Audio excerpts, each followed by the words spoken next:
नमस्कार दोस्तों, आप देख रहे हैं एचवीएस स्टडीज़ और इस वीडियो में आपके लिए 26 फरवरी 2025 का करंट अफेयर लेकर आ गए हैं।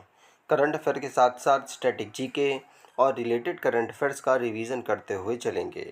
अगर आप इस चैनल पर पहली बार आए हो तो चैनल को सब्सक्राइब कर लीजिएगा।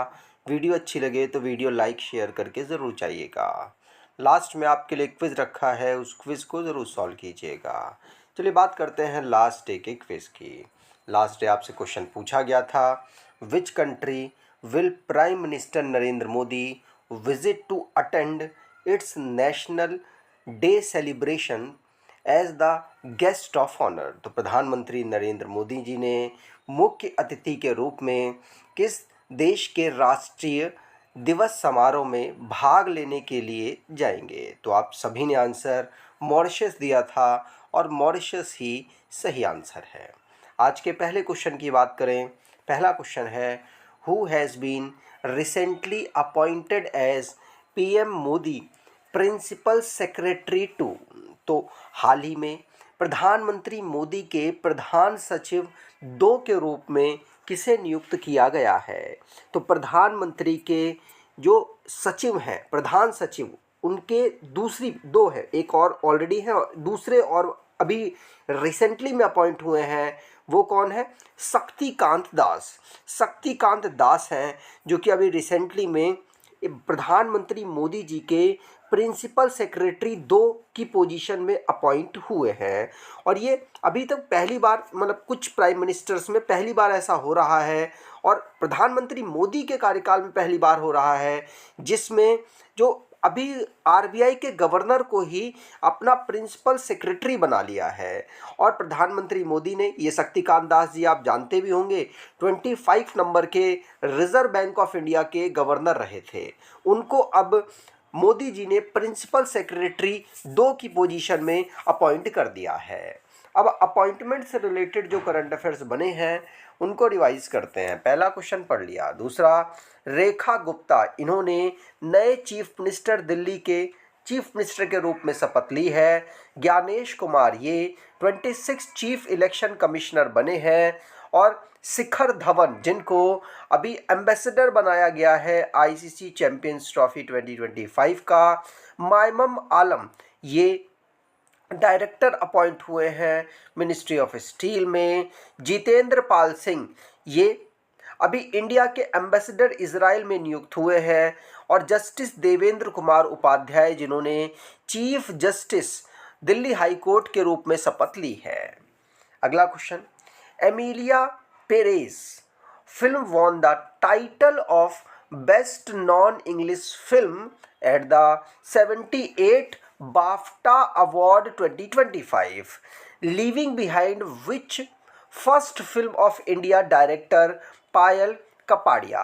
तो एमिलिया पेरेज फिल्म ने 78वें बाफ्टा पुरस्कार 2025 में सर्वश्रेष्ठ गैर अंग्रेजी फिल्म का खिताब जीता, जिसने भारतीय निर्देशक पायल कपाड़िया की किस फिल्म को पीछे छोड़कर यहाँ पर जीता है? तो अभी जो एमिलिया पेरेज जो फिल्म है उसने अवार्ड जीत लिया नॉन इंग्लिश फिल्म का बाफ्टा अवार्ड, बेस्ट अवार्ड। अब यहाँ पर भारत की एक फिल्म है All We Imagine as Light. ये फिल्म हार चुकी है लेकिन ये फाइनल स्टेज तक पहुंची है और भारत के डायरेक्टर है पायल कपाड़िया, उनकी ये फिल्म है। अभी यहाँ पर ये हार कर भी यहाँ पर ऑलमोस्ट अपनी जगह बना पाई है। तो All We Imagine as Light जो कि पायल कपाड़िया की फिल्म है, ये यहाँ पर हार गई है। ग्रैंड प्रिक्स अवार्ड इसको मिल सकता था लेकिन मिला नहीं है। मिला किस फिल्म को है? एमिलिया पेरेस नामक जो फिल्म है इसको ये अवार्ड मिल गया है। ठीक, अब यहाँ पर और अवार्ड्स की बात करें तो भारतीय को जो 4 अवार्ड अभी तक मिल चुके हैं। 1982 में मिला था रोहिणी हत्तांगड़ी को ये बेस्ट एक्ट्रेस का अवार्ड सपोर्टिंग रोल में मिला था, गांधी में उन्होंने एक्टिंग की थी। 1998 में शेखर कपूर को मिला था और ये इनकी एलिजाबेथ नामक फिल्म में इन्होंने परफॉर्म किया। आउटस्टैंडिंग ब्रिटिश फिल्म की कैटेगरी में इनको अवार्ड मिला। और 2008 में रसूल पुकटी पुकटी को ये बेस्ट साउंड में इसमें अवार्ड मिला था बाफ्टा में, और 2010 में ए.आर. रहमान को बेस्ट ओरिजिनल म्यूजिक 127 आवर की फिल्म में मिला था। ठीक, अगला क्वेश्चन। अब अवार्ड और ऑनर से रिलेटेड जो करंट अफेयर्स बने हैं उनको रिवाइज करते हैं। पहला क्वेश्चन पढ़ लिया। दूसरा, एन चंद्रशेखरन ये चेयरमैन टाटा ग्रुप के जिनको नाइटहुड ऑनररी नाइटहुड की उपाधि से यूके ने सम्मानित किया है। मुकेश अंबानी की जो फैमिली है इसने top position Bloomberg Asia richest families की लिस्ट में अपना नाम दर्ज कराया है। इंडिया और अमेरिकन की म्यूजिशियन है चंद्रिका टंडन, इन्होंने ग्रैमी अवार्ड 2025 को जीता है। चमन अरोरा जिन्होंने साहित्य अकेडमी अवार्ड 2024 को डोगरी भाषा में जीता। एक और अश्वत्थामा उनकी पुस्तक थी उसके लिए। 7 लोगों को सेंट्रल गवर्नमेंट ने पद्म विभूषण अवार्ड देने की अनाउंसमेंट की है। और Indian national centre for ocean information services INCOIS जिसको Subhash Chandra Bose disaster management award से सम्मानित किया गया। 8 लोगों को गेट्स कैम्ब्रिज इम्पैक्ट प्राइज 2025 से सम्मानित किया गया, जिनमें एक भारतीय भी हैं। अगर आप कोई ई बुक परचेज करना चाहते हैं तो डिस्क्रिप्शन बॉक्स में लिंक है, वहां से ई बुक परचेज कर सकते हैं। आपके लिए 2024 के करंट अफेयर्स की ई बुक भी अवेलेबल कराई हुई है। अगला, during the visit of the emir of Qatar to India both the countries set a target of doubling the bilateral trade to how much in 5 year. तो कतर के अमीर भारत की यात्रा के दौरान दोनों देशों ने 5 वर्षों में द्विपक्षीय व्यापार को दोगुना करने के लिए कितने प्रतिशत का लक्ष्य अगले 5 साल के लिए रखा है, जिससे कि इनका जो ट्रेड है बाइलेटरल ट्रेड वो डबल हो जाए। तो टारगेट रखा है $28 बिलियन का। $28 बिलियन ये अगले 5 साल तक ट्रेड करेंगे, जिससे कि दोनों देशों के बीच में जो ट्रेड है वो अगले 5 साल में डबल हो जाएगा। ये अभी दोनों के बीच में यहाँ पर साइन अप हुआ है। यहाँ पर जो एमीर है कतर के एमीर जिनका नाम है शेख तमीम बिन हमाद अल थानी, ये अभी भारत की यात्रा पर आए, उस समय पर ये डिसाइड हुआ है। कतर की बात करें तो दोहा इसकी कैपिटल है। एमीर शेख तमीम बिन हमाद अल थानी है prime minister. Sheikh Mohammed bin Abdul Rahman Al Thani और करेंसी इसकी कतरी रियाल है। अगला question, where is the global investor summit 2025 being organised in Madhya Pradesh. तो मध्य प्रदेश में ग्लोबल इन्वेस्टर समिट 2025 का आयोजन कहाँ किया जा रहा है?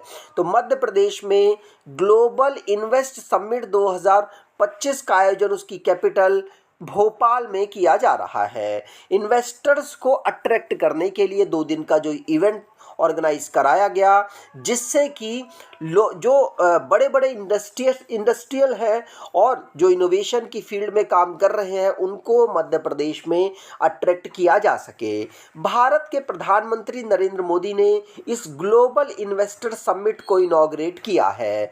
ये इससे जो मध्य प्रदेश है उसमें ग्लोबल इन्वेस्टर्स को अट्रैक्ट करने के लिए बहुत सारी जो आकर्षक थिंग्स है मध्य प्रदेश की, उनको यहाँ पर प्रदर्शित किया गया, जिससे कि इन्वेस्टर्स अट्रैक्ट हो पाए।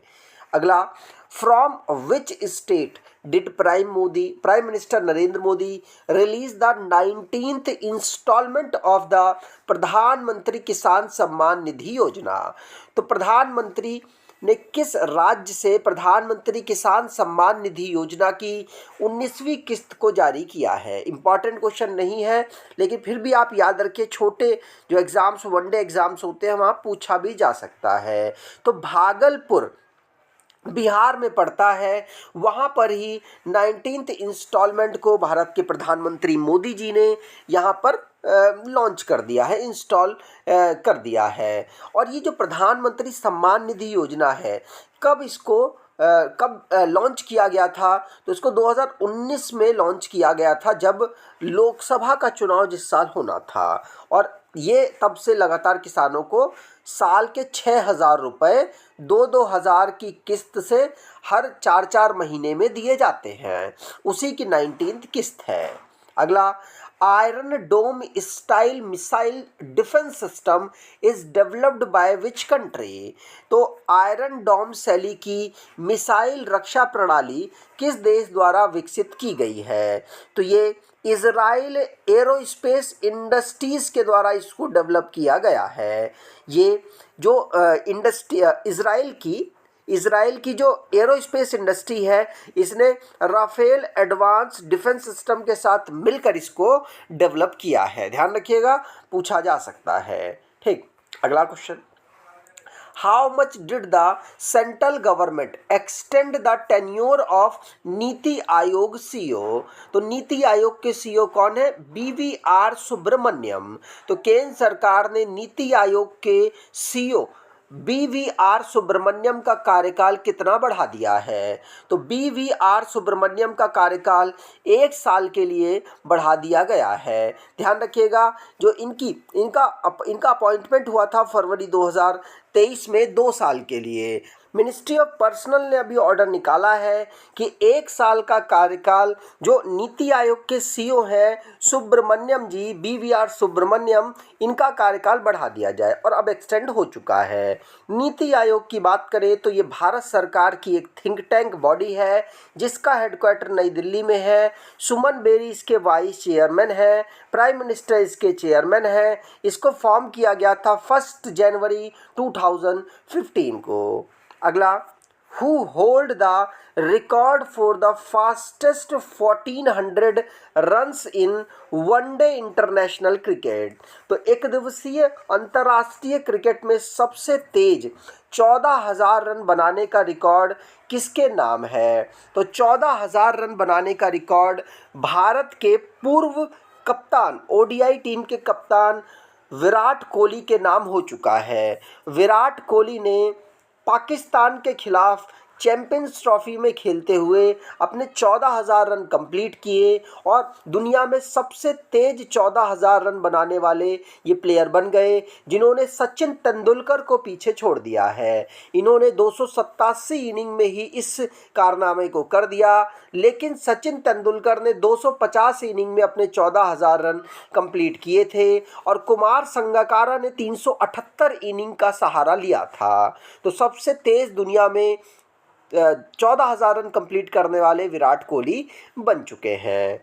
अगला, Jhumair Binandini is a traditional dance performed by which state. तो झुमाइर बिनंदनी किस राज्य में किया जाने वाला पारंपरिक नृत्य है? तो ये आसाम राज्य में किया जाने वाला पारंपरिक नृत्य है। ये आसाम की जो आदिवासी है, जो चाय से संबंधित आदिवासी है, उसके द्वारा इसको किया जाता है। इसको झुमोर या फिर झूमुर भी कहा जाता है, जो कि आसाम का एक ट्रेडिशनल फोक डांस है। अगला question, which day is observed as international Asperger day. तो कौन सा दिन अंतर्राष्ट्रीय एस्पर्गर दिवस के रूप में मनाया जाता है? तो एस्पर्गर दिवस के रूप में 18 फरवरी को हम ऑब्जर्व करते हैं। 18 फरवरी को यूनाइटेड नेशन जनरल असेंबली ने 2007 में इस डे को अडॉप्ट किया था। अभी इस डे को कौन ऑब्जर्व करता है? तो इंटरनेशनल एस्पर्गर डे भारत में National Institute for Empowerment of Personals with Disability observe करती है। ठीक, अब बात करते हैं लास्ट डे के क्विज की। लास्ट डे हमने जो क्वेश्चंस पढ़े थे उनको रिवाइज करते हैं। तो last day prime minister Narendra Modi, जो कि नेशनल डे मॉरिशस का ऑब्जर्व होगा, उस समय पर गेस्ट ऑफ ऑनर के रूप में जाएंगे। और चीफ इंफॉर्मेशन ऑफिसर की कॉन्फ्रेंस 2025 में नई दिल्ली में ऑब्जर्व हुई है। उत्तर प्रदेश की गवर्नमेंट, जिसने 8.08 लाख करोड़ का अपना स्पेंडिंग बजट रखा है, और 27th वेस्टर्न जोनल कंट्री में अभी 27 नंबर की वेस्टर्न जोनल काउंसिल को पुणे में ऑर्गेनाइज किया जा रहा है इसकी मीटिंग। और इंडिया वर्ल्ड में चाइना के बाद इलेक्ट्रॉनिक पर्सनल लाइसेंस पायलट्स का जारी करने वाला देश बना है। सेकंड, सिमोलू फेस्टिवल हमने असम में ऑब्जर्व किया है। नागालैंड राज्य में नागालैंड राज्य को फॉरेस्ट मैनेजमेंट प्रोजेक्ट के लिए स्कॉच अवार्ड 2024 प्राप्त हुआ है। और मोहम्मद शमी भारत के और दुनिया के फास्टेस्ट बॉलर बन चुके हैं, जिन्होंने 200 विकेट ओडीआई में कम इनिंग्स में प्राप्त की हैं। और 21 फरवरी को हम इंटरनेशनल मदर लैंग्वेज डे के रूप में ऑब्जर्व करते हैं। आज के क्विज की बात करें तो who has been recently appointed as PM Modi principal secretary 2, तो हाल ही में पीएम मोदी के प्रधान सचिव 2 के रूप में किसे नियुक्त किया गया है?